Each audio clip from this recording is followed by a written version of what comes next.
Coming to the page.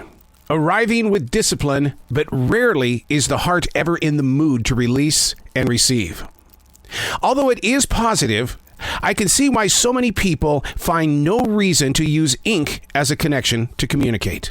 It's not a fear of being read, but a huge wonder if the well will ever become dry. So many creative people rely on their dark times to fuel their need to bring something to life. As a daily writer of 30 years, I'm not into that mental space with my heart. Clearing out the shadows and ghosts keeps the process locked on forward emotion. Which means what? When it feels like everything else has stopped around you. To which I ask, has it really stopped? Just because you're feeling blocked doesn't mean that you have no path to walk upon. It's also not a good reason to jump paths. That's when confusion steps in, and because it too isn't moving or producing like you want it to, the emotions are flooded with doubt. There's a reason why I turn to writing. It hits the core of the source of energy. Therefore, those inner voices are given the chance to speak. Hey, it's Arrow. This is The Daily Mess, a chronological walk through an everyday world. I am a daily writer. I am the silent wolf. I sit on the sidelines and I watch. I listen. I observe in ways to where I can become the student and then the teacher. And we can grow every step forward by taking the time to be in the presence of what is right now. This is The Daily Mess. In the moments that it takes to evolve into the acceptable you.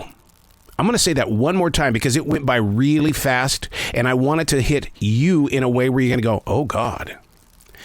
In the moments that it takes to evolve into the acceptable you. What could you have been doing before getting to this place of accepting you? How do you prepare to be you? My dog Jazzie has this instant thing about waking up and getting the darn day started. The first thing that I do each morning is I write. There's no studio time until 3 pages are filled with words and thoughts. My main reason is to set up the mindset, to clear out things that I held on to all night long. Because I know once I get inside that studio, I'm going to have anywhere between 3 to 7 interviews. And then I have to post them on the podcast.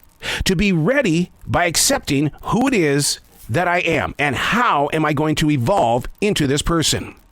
When I hosted morning radio shows back in the 1990s, I arrived at the studios every day at 4 a.m. just so I could prep and get pumped up on coffee. Now, today when I prep for these interviews, I do them 3 to 5 days in advance to have total control of accepting who it is that I need to become.